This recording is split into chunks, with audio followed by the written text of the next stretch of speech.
Hello दोस्तों, आज हम लोग एक अपने हिस्ट्री के चैप्टर क्लास 9 के एक नए हिस्ट्री के चैप्टर के साथ हैं जिसका नाम है socialism in Europe and the Russian revolution. आज हम लोग ये वाला चैप्टर ख़त्म करने की कोशिश करेंगे। पिछली वाली वीडियो में मैंने फ्रेंच रेवोल्यूशन को ख़त्म किया था 4 पार्ट्स में, तो आप लोग वो वीडियो ज़रूर से जाकर देख लीजिएगा। आइए चलिए इस चैप्टर को शुरू करते हैं। The age of social change. अब क्या है, ये जो चैप्टर है ये 2 पार्ट्स में डिवाइडेड है। एक पार्ट में हम लोग सोशलिज्म इन यूरोप पढ़ेंगे और नेक्स्ट पार्ट में रशियन रेवोल्यूशन पढ़ेंगे। In the previous chapter, you have read about the powerful ideas of freedom and equality circulated in Europe after the French Revolution.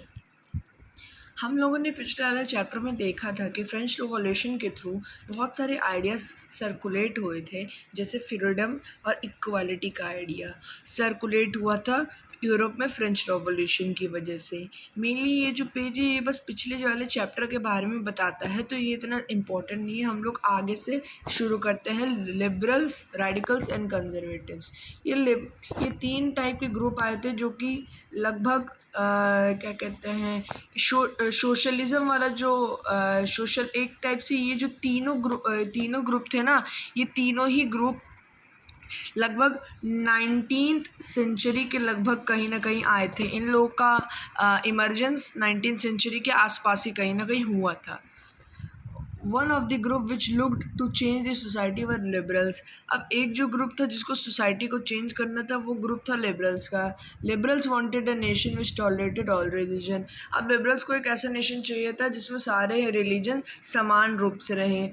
We should remember that at this time European state usually discriminated in favor of one religion or another. Britain favored the Church of England, Austria and Spain favored the Catholic Church. अब क्या था उस time के Europe के period में कि एक country जो है, जैसे एक कंट्री है इंग्लैंड, तो वो सिर्फ और सिर्फ इंग्लैंड जो होगी वो सिर्फ और सिर्फ चर्च ही को फेवर करती थी, और Austria and Spain Catholic church को फेवर करती थी। तो हर एक कंट्री अपने एक किसी रिलीजन को फेवर कर रही थी।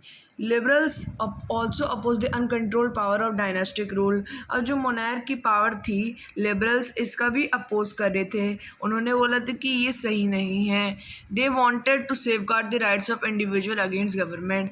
उन्हें लोगों का जो अधिकार है वो भी बचाना था गवर्नमेंट से। They argued for representative elected parliamentary government subject to laws interpreted by a well trained judiciary that was independent of rulers and officials.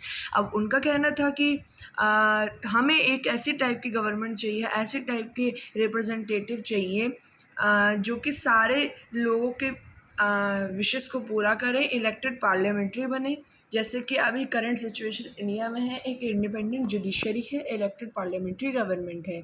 और उन्होंने बोला कि वेल ट्रेंड जुडिशरी भी होनी चाहिए जो कि इंडिपेंडेंट होनी चाहिए। जैसे कि हम देखते हैं सेक्युलरिज्म में क्या होता है कि जो जुडिशरी रहती है वो इंडिपेंडेंट होती है और उसके बीच में कोई भी रूलर या फिर कोई भी मोनार्क आ नहीं सकता उसके बीच में, वो इंडिपेंडेंटली काम करती है। However they were not Democrats. अब हालांकि वो लोग डेमोक्रेट्स नहीं थे। क्यों नहीं थे आइए समझते हैं। They did not believe in universal adult franchise. जैसे कि हम लोगों ने पिछले क्लास में पढ़ते आए, यूनिवर्सल अडल्ट फ्रेंचाइज में ये कहता है कि those people who are aged 18 year or the age above of 18 years have right to vote irrespective of their caste, creed, gender. अब यूनिवर्सल अडल्ट फ्रेंचाइज जो एक टर्म है ये कहता है कि जो आदमी 18 या 18 वर्ष से ऊपर लाई करता है वो उसको वोट देने का, मत देने का अधिकार है। वो हालांकि उसकी ना कास्ट देखी जाएगी, ना क्रीड देखी जाएगी, ना जेंडर देखा जाएगा। कोई भी आदमी कहीं से भी, या उसकी एज बस 18 से ऊपर होनी चाहिए, वो वोट देने के लायक है। They felt man of property mainly should have the vote. They all did not want the vote for women. अब ये लोग क्या करते थे कि इन लोगों ने वुमेन को तो मना तो इन लोगों ने वुमेन को किया ही कि इन लोगों को वोटिंग राइट नहीं मिलना चाहिए, पर इन लोगों ने ऐसा भी काम किया कि इन्होंने मेन जो थे ना, इन्होंने ऑर्डिनरी मैन को मना कर दिया कि इन लोगों को वोटिंग का अधिकार नहीं मिलना चाहिए। इन्होंने सिर्फ वोटिंग का अधिकार दिया था जो प्रॉपर्टीड मैन थे ना, प्रॉपर्टीड मैन, उन्हीं को सिर्फ और सिर्फ वोटिंग का अधिकार दिया। बोले सिर्फ इन्हीं को वोटिंग राइट मिलना चाहिए। In contrast radicals wanted a nation in which government was based on the majority of countries population. अब जो रेडिकल्स जो थे उन्हें ऐसा गवर्नमेंट चाहिए थी और एक ऐसा नेशन चाहिए था जहाँ गवर्नमेंट जो होगी वो based on the majority of countries population. अब जैसे हम लोग आज के सिनेरियो में देखते हैं कि आज की करंट सिचुएशन क्या है, जैसे कि पूरे देश के लिए चुनाव है, प्राइम मिनिस्टर के इलेक्शंस हो रहे हैं, तो पूरे के पूरे जितने भी स्टेट्स से सारी जगह इलेक्शन होंगे। फिर उसके बाद सबसे ज़्यादा एक पार्टी जैसे बीजेपी, मान लो बीजेपी को सबसे ज़्यादा वोट मिल गया, मान लीजिए हम लोग एज्यूम करते कि बीजेपी ने गेन कर लिए 277 वोट्स लोकसभा इलेक्शंस में जो प्राइम मिनिस्टर के लिए होते हैं, और बाकी सारी जो पार्टीज़ थी इन लोगों से कम पाई और इन लोगों ने मेजॉरिटी ओन कर ली। तो अब जो मेजॉरिटी ओन करेगा असलियत में उसी को गद्दी पे बैठने का हक मिलेगा। Many supported women suffrage movement. अब जो रेडिकल्स थे, रेडिकल्स ने वुमेन्स को भी बहुत ज़्यादा सपोर्ट किया था, उनके बहुत सारे मूवमेंट्स में रेडिकल्स ने उनका बहुत सपोर्ट किया था। Unlike liberals they oppose the privileges of great land owner. अब जो लिबरल्स थे उन्होंने तो प्रिविलेजेस के बारे में कुछ नहीं बोला ग्रेट लैंड ओनर के, पर इन्होंने मना कर दिया। इन्होंने बोले ये सही नहीं है, लोग जो बैठेंगे वो सिर्फ उन लोग की मेरिट देखी जानी चाहिए। ऐसा नहीं कि राजा का बेटा राजा हो जाएगा या फिर ग्रेट लैंड ओनर का बेटा ग्रेट लैंड ओनर हो जाएगा। और ये सब इन्हें ये जो प्रथा चलती आ रही थी ये इन्हें सख्त ख़राब लगती थी। ये लोग चाहते थे कि प्राइवेट प्रॉपर्टी होनी चाहिए, पर कुछ ही लोगों के हाथ में नहीं, सोशली ये चाहते थे कि सब कुछ सोशली डिवाइड होना चाहिए, एक आदमी के पास ही सब कुछ नहीं रहना चाहिए। कंजर्वेटिव तो एकदम अलग थे सोसाइटी से, देखते पर समझते कंजर्वेटिव कौन थे। Conservative were oppose to radicals and liberals. Conservative जो थे, कंजर्वेटिव्स, इन्होंने रेडिकल्स और लिबरल्स को दोनों को ही अपोज किया। क्योंकि आइए समझते हैं। After the French revolution however even conservatives had open their mind to need for the change. पहले तो इन्होंने मना ही कर दिया था कंजर्वेटिव्स ने कि हमें कोई चेंज नहीं चाहिए, बट आफ्टर 19th सेंचुरी इन्होंने कुछ चेंजेस एक्सेप्ट किए और such differing ideas about societal change clash during the social and political turnoff that followed the French Revolution. The various attempts to at the revolution and national formation in the 19th century have defined both the limits and potential of radical tendency. अब हम लोगों ने इसमें पढ़ लिया कि कौन तीन ग्रुप्स थे। पहले तो एक लिबरल्स ग्रुप था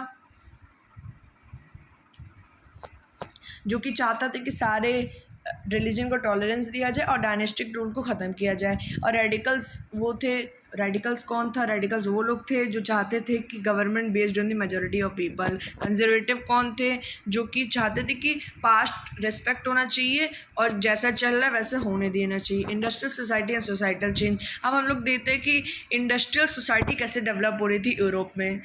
These political trends were signs of a new time. It was the time of profound social and economic change. It was a time when new cities came and industrialized regions developed, railways expanded and the industrial revolution occurred. अब इस time period में क्या हुआ? जो 19th century का time period था इसमें बहुत सारी नई नई इंडस्ट्री डेवलप हो रही थी, न्यू रेलवेज लाइन डेवलप हो रहे थे और वुमेन, मैन और चिल्ड्रन को भी फैक्ट्रीज़ में भेज दिया जा रहा था वर्क करने के लिए। अब इंडस्ट्रियलाइजेशन हो रहा था। Industrialisation brought man, women and children to factories. Work hours were often long and wages were poor. अब जो इन लोगों से काम करवाया जाता था तो वो तो 15 से 10 घंटे के बीच में इतना ज़्यादा भी काम करवा लिए जाते थे और असलियत में इतना काम नहीं करवाना चाहिए। हालांकि उन्हें 7 घंटे ही ओरिजिनल उनका काम होना चाहिए था, पर उनसे इतना काम ना करवा कर 15 या 10 घंटे का काम करवाया जाता था, पर उन्हें वेजेस तो मिलती थी वो सिर्फ और सिर्फ 7 घंटे वाली वेजेस मिलती थी, मतलब इन लोगों से ज़बरदस्ती ज़्यादा काम करवा लिया जाता था। अनएम्प्लॉयमेंट वॉज कॉमन, अनएम्प्लॉयमेंट जो था, बेरोज़गारी, वो बहुत ज़्यादा आम थी, particularly during times of low demand for industrial good. अब जब इंडस्ट्रियल गुड की डिमांड कम हो जाती तब तो अनएम्प्लॉयमेंट बहुत ही ज़्यादा हो जाता था। Housing and sanitation were problems इस टाउन्स वर गोइंग रैपिडली। अब जैसे जैसे टाउन बढ़ेगा, टाउन्स बहुत जल्दी जल्दी बढ़ रहे थे, तो जो सैनिटेशन था, सैनिटेशन जो था, उसकी फैसिलिटीज़ जो थी सैनिटेशन की, वो काफ़ी ज़्यादा पुअर फैसिलिटीज़ थी सैनिटेशन की। तो लोग इतने हाइजीन के साथ नहीं रह रहे थे, क्योंकि टाउन्स जो थे वो बहुत जल्दी डेवलप हो रहे थे। Liberals and radicals search for solution to this issue. अब जो लिबरल्स और रेडिकल्स थे, इन्होंने इस इशू से निपटने के लिए कुछ आइडिया सोचे। Almost all industries were property of individual. Liberals and radicals themselves were often property owners and employers. अब जो liberals और radicals थे वो भी काफ़ी सारे फैक्ट्री के ओनर्स थे. Having made their wealth through trade or industrial ventures, they felt that such effort should be encouraged. अब उन्होंने बोला कि ये जो एफर्ट ये दे रहे हैं, कौन, जो ordinary man and women they रहे हैं, इनका एफर्ट इनकरेज होना चाहिए. That it's benefit would be achieved in the workforce, in the economy was healthy and citizen were educated. अब इन्होंने बोला कि जो बेनिफिट्स होंगे वो सबको शेयर करने मतलब सबको शेयर होने चाहिए. Oppose to the privileges the old aristocracy had by the birth, they firmly believed in the value of individual effort. अब ये जो बोल रहे थे कि इनको मतलब जैसे जन्मजात प्रिविलेजेस मिल जाती थी कुछ लोगों को, नॉर्मलिटी और क्लर्की वाले मैन को, इन्होंने बोला ये सही नहीं है. अगर उन्हें मिलना चाहिए तो उनके मेरिट के ऊपर मिलना चाहिए. मतलब वो कितने ज़्यादा उस चीज़ के लिए, मतलब वो कितना ज़्यादा लोग उस चीज़ के लायक है या नहीं लायक है, उसी पे उनको पोजीशन मिलनी चाहिए. Liberal and if the freedom of individual was ensured, if the poor could labour and those with capital could operate without restraint, they believed that society would develop. Many working men and women who wanted change in this world rallied around liberals and radical and party in the early 19th century. अब जो man और women जिनको भी ऐसा मतलब उन्हें अपने लिए ख़राब लग रहा था और उन्हें अपने लिए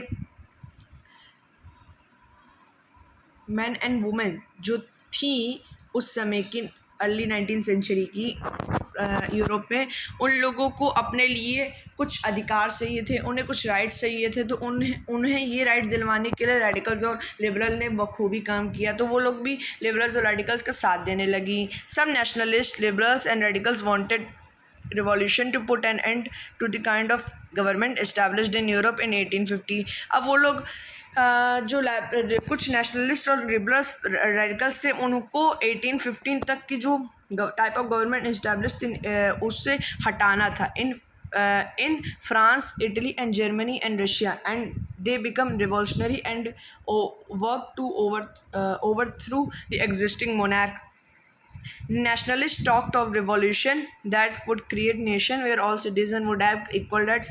After 1850, Giuseppe Mazzini, an Italian nationalist, conspired with others to achieve this in Italy. 1850 में गिज़ेप्पे मज़नी नाम का एक इटालियन नेशनलिस्ट था, उसने लोगों के साथ ये चीज़ अचीव करने में मदद की इटली में. Nationalist elsewhere including India read his writing. अब हम लोग आते थे coming of socialism to Europe. अब कैसे यूरोप तक सोशलिज्म आया. Perhaps one of the most far-reaching visions of how society should be structured was socialism. By mid-19th century in Europe, socialism was a well-known body of ideas that attracted widespread attention. Socialists were against private property. Socialists जो थे वो private property के against थे and saw it as the root of all social ills of the time. अब उन्होंने बोला कि जो private property है ना, यही सब चीज़ों का रूट कॉज है, ये सारी चीज़ों का रूट कॉज है. तो उन्होंने बोला कि इसी को जड़ से हटा देना चाहिए. अगर ये हट गया तो मानो सब चीज़ सही हो जाएगी.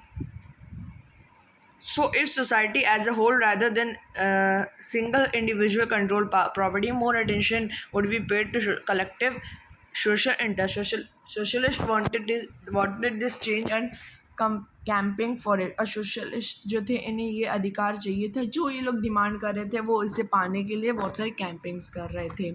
और socialist had different vision of the future. Socialist का जो विजन था वो बहुत अलग था।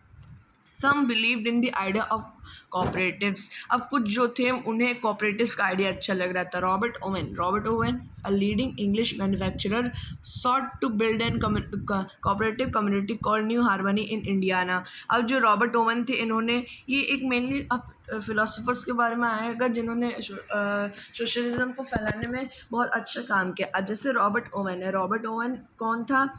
एक इंग्लिश मैन्युफैक्चरर था जो कि कोऑपरेटिव कम्युनिटी उसने बिल्डअप की थी न्यू हार्मनी इंडियाना एक यूएसए में जगह है, उधर इसने कोऑपरेटिव कम्युनिटी खड़ी की।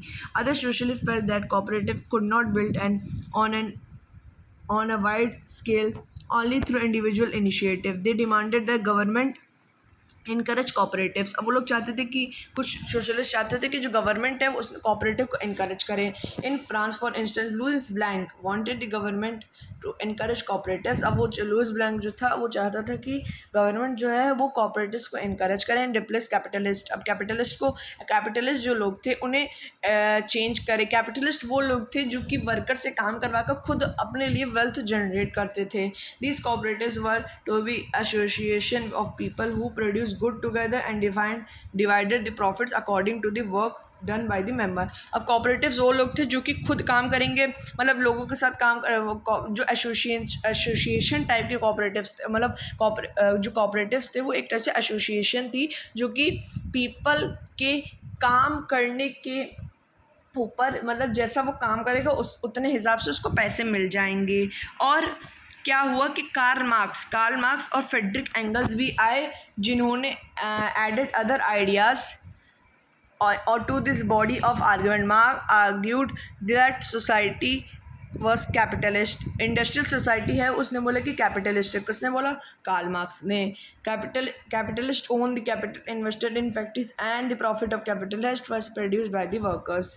अब जो वर्कर्स जो थे वही कैपिटलिस्ट के लिए काम करते थे, कैपिटलिस्ट उन्हीं से अपनी वेल्थ जनरेट करवाते थे। Condition of workers could not improve as long as this prohibit profit was accumulated by private capitalists. Workers had to overthrow capitalism and the rule of private property.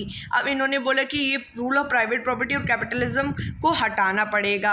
किसने बोला? Frederick angle और Karl Marx ने। Workers had to overthrow capitalists and the rule of private property. Marx believed that to free themselves from capitalist exploitation, workers had to be construct a radically socialist society where all property was socially controlled. This would be a communist society. He was convinced that workers would trump in their conflicts with capitalists. A communist society was the natural society of the future. अब जो Karl Marx और Friedrich angles थे इन्होंने बोला कि industrial society जो है वो कैपिटलिस्ट है, कैपिटलिस्ट ही कैपिटल ओन करते थे जो कि वर्कर्स उनके लिए प्रोड्यूस करते थे। अब उन वर्कर्स की कंडीशन तो इतनी अच्छी नहीं थी पर भी कैपिटलिस्ट उनसे काम करवाते थे। अब वो चाहते थे कि वर्कर्स जो हैं वो कैपिटलिज्म को रिमूव करें और वर्कर्स एक रेडिकली सोशलिस्ट सोसाइटी जनरेट करें जहाँ जो कि सोशली कंट्रोल होगी और this would be a communist society. अब ये जो सोसाइटी होगी कम्युनिस्ट सोसाइटी होगी। और उन्होंने बोला कि रूल ऑफ प्राइवेट प्रॉपर्टी को भी रिमूव किया जाए। अब सपोर्ट फॉर सोशलिज्म। अब सोशलिज्म के लिए support. By 1870s, socialist ideas spread through Europe. To coordinate their efforts, socialists formed an international body, namely the Second International. अब जो सोशलिस्ट थे, सोशलिस्ट ने क्या करा? सोशलिस्ट वो लोग थे जो कि प्राइवेट प्रॉपर्टी के अगेंस्ट थे। वो लोग चाहते, उन्होंने क्या किया कि एक इंटरनेशनल बॉडी बनाई जिसका नाम रखा सेकेंड इंटरनेशनल बॉडी बनाई। Workers in England and Germany began forming association to fight for better living and working condition. अब जो इंग्लैंड और जर्मनी के वर्कर्स थे उन्होंने लड़ना चालू कर दिया ताकि वर्किंग कंडीशन अच्छी हो जाए वर्कर्स की। They set up funds to help member. उन्होंने बहुत सारे फंड इकट्ठे करने, चंदा भी लेने लगे। In times of distress and demand a reduction of working hours and the right to vote. उन्होंने राइट टू वोट और वर्किंग आवर्स को कम करने में बहुत ज़्यादा काम किया वर्कर्स के लिए। In Germany these association worked closely with the social democratic party. अब जो जर्मनी में एक पार्टी थी सोशल डेमोक्रेटिक पार्टी जो कि वर्कर्स के लिए बहुत अच्छा काम कर रही थी and help it win parliamentary seat. By 1905 socialist and trade unionist form the Labour party in Britain. अब जो लेबर पार्टी बनी थी, एक लेबर पार्टी बनी थी ब्रिटेन में, और क्या हुआ था कि एक SPD, ये थोड़े इम्पॉर्टेंट पार्टीज़ हैं तो इसको आप लोग याद रखिएगा। SPD एक पार्टी बनी थी कहाँ? जर्मनी में। जर्मनी में एक पार्टी बनी थी जो कि वर्कर्स के लिए काम करवाना चाहती थी, वर्कर्स के लिविंग कंडीशन और राइट टू वोट दिलवाना चाहती थी उन्हें। However till 1914 socialist never succeeded in forming a government to Europe represented by strong figures in parliamentary politics. Their idea did not shape legislation but governments continued to be run by conservatives, liberals and radicals। अब हम लोगों ने ये socialism in Europe वाले part में समझ लिया कि कौन कौन से ग्रुप्स डेवलप हो रहे थे, जैसे कि लिबरल्स एक ग्रुप था, एक रेडिकल ग्रुप था, एक कंजर्वेटिव ग्रुप था। हम लोगों ने इंडस्ट्रियल सोसाइटी सोशल चेंज के बारे में पढ़ा जो 19वीं सेंचुरी में आ रहा था, और कुछ ऐसे फिलोसफर्स के बारे में पढ़ा जो कि अपनी अपनी थ्योरी दे रहे थे सोशलिज्म के बारे में और सपोर्ट फॉर सोशलिज्म पर। अब हम लोग नेक्स्ट वीडियो में पढ़ेंगे रशियन रिवॉल्यूशन को हम लोग स्टार्ट करेंगे। तो अभी के लिए धन्यवाद।